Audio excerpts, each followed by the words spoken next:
Assalamualaikum warahmatullahi wabarakatuh.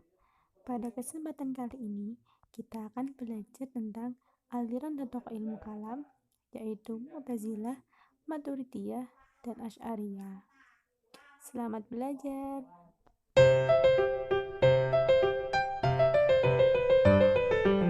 Yang pertama adalah aliran Mu'tazilah. Mu'tazilah berasal dari kata i'tizal yang artinya memisahkan diri.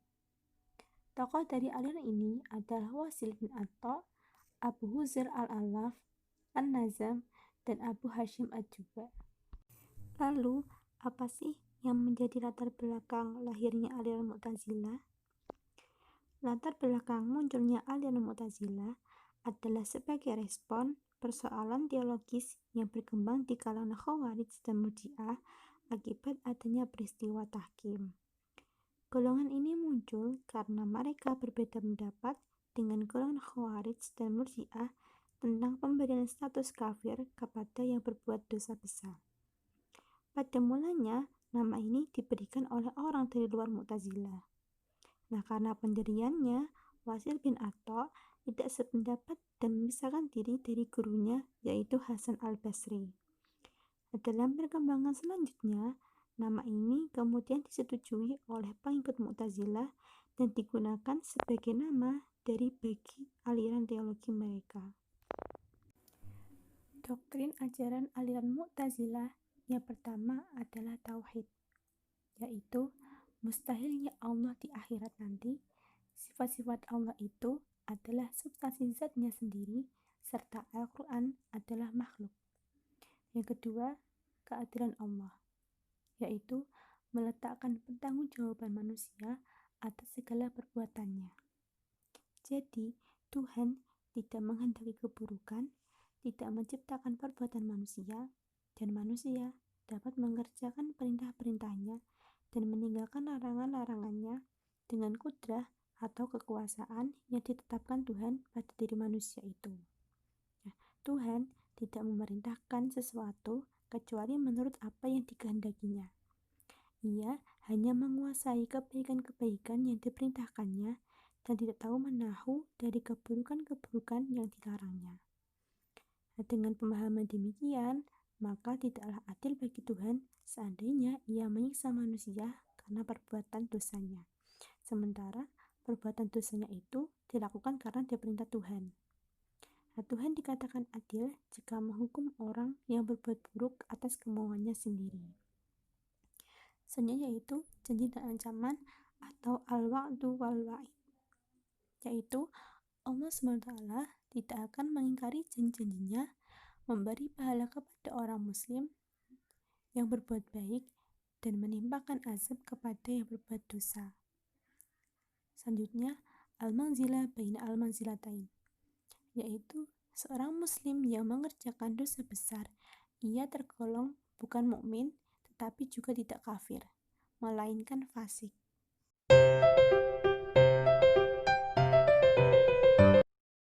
Selanjutnya yaitu aliran Asy'ariyah. Aliran Asy'ariyah adalah paham akidah yang dinisbatkan kepada Abul Hasan al-Asy'ari. Nama lengkapnya adalah Abul Hasan Ali bin Ismail bin Ali Bashar Ishaq bin Salim bin Ismail bin Abdullah bin Musa bin Bilal bin Burda Amir bin Abi Musa al-Asy'ari. Abu Hasan al-Asy'ari dilahirkan pada tahun 260 Hijriah atau 874 Masehi di Basrah dan meninggal dunia di Baghdad pada tahun 324 Hijriah atau 936 Masehi. Ia berguru kepada Abu Ishaq al-Marwazi, seorang fikih mazhab Syafi'i di Masjid Al-Mansur, Baghdad. Ia belajar ilmu kalam dari Al-Jubai, seorang ketua Mu'tazilah di Basrah. Selanjutnya yaitu latar belakang berdirinya aliran Asy'ariyah. Abu Hasan al-Asy'ari awalnya adalah seorang pengikut aliran teologi Mu'tazilah. Namun, dia terus dilanda keraguan dengan pemikiran-pemikiran kalam Mu'tazilah, terutama karena keberanian Mu'tazilah dalam menakwilkan ayat-ayat mutasyabihat untuk mendukung logika teologi mereka sehingga pemaknaannya berbeda dengan lafalnya. Dan juga karena keberanian mereka dalam membatasi penggunaan as-sunnah hanya yang mutawatir saja untuk doktrin-doktrin tertentu. Sumber lain menyebutkan bahwa sebabnya ialah berdebat antara dirinya dengan Al-Jubai seputar masalah as-sholah dan al-aslah atau kemaslahatan. Karena keraguannya itu, maka pada usia ke-40, Al-Asy'ari yang menyatakan keluar dari Mu'tazilah dan mengembangkan pemikiran teologi sendiri dengan memperbanyak penggunaan as-sunnah dan membatasi penggunaan logika filsafat dalam pemikirannya. Karena itulah, pemikiran-pemikiran kalam Abu Hasan mudah dipahami dan memperoleh pengikut yang cukup besar.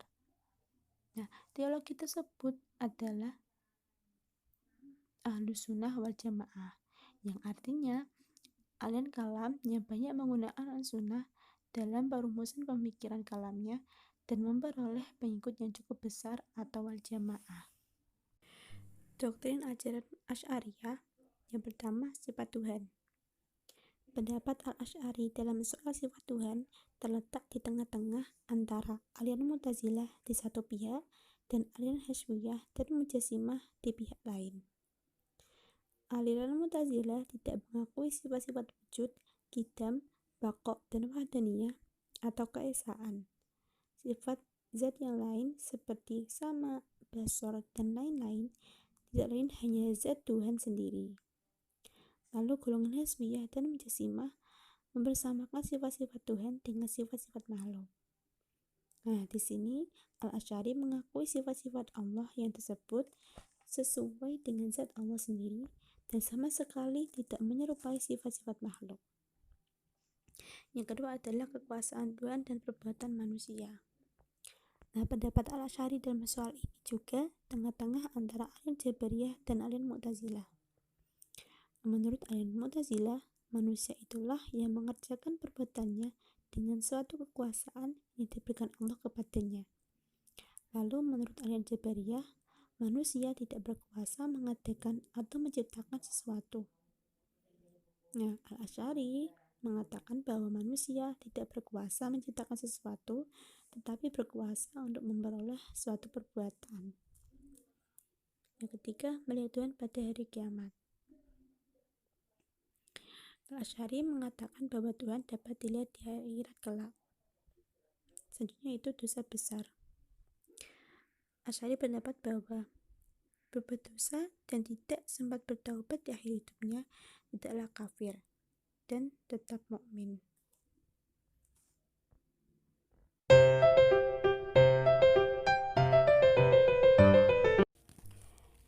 Selanjutnya yaitu aliran Maturidiyah.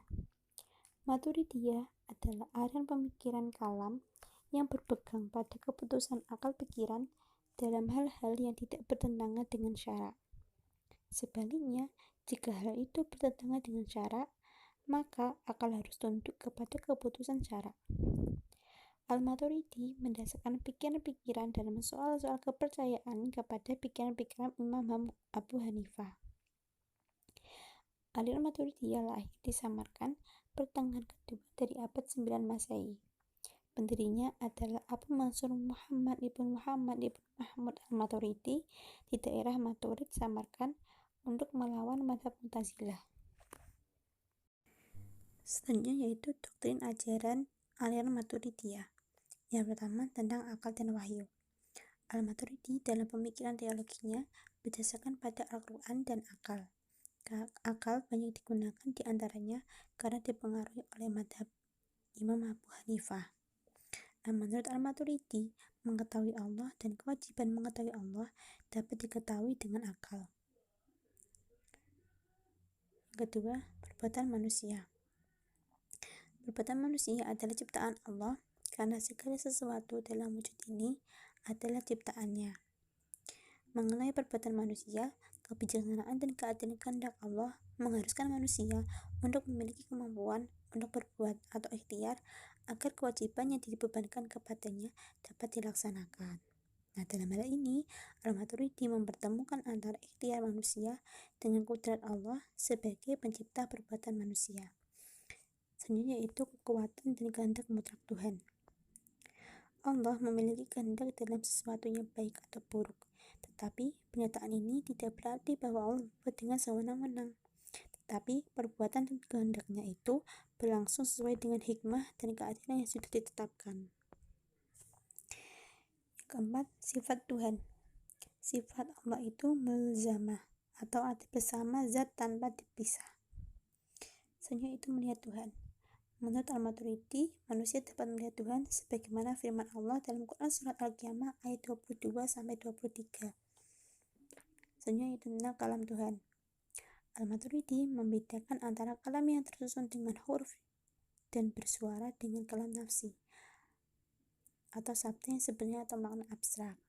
Nah, kalam nafsi adalah sifat qadim bagi Allah, sedangkan kalam yang tersusun dari huruf dan suara adalah baru atau hadis. Selanjutnya itu perbuatan manusia. Semua yang terjadi atas kehendaknya dan tidak ada yang memaksa atau membatasi kehendak Tuhan kecuali karena ada hikmah dan keadilan yang ditentukan oleh kehendaknya sendiri. Selanjutnya itu tentang pengutusan Rasul.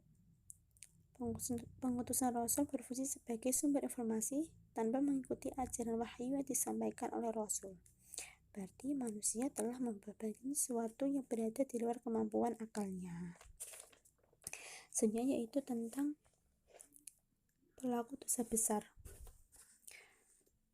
Al-Maturidi berpendapat bahwa pelaku dosa besar tidak kafir dan tidak kekal dalam neraka, walaupun ia mati sebelum bertobat.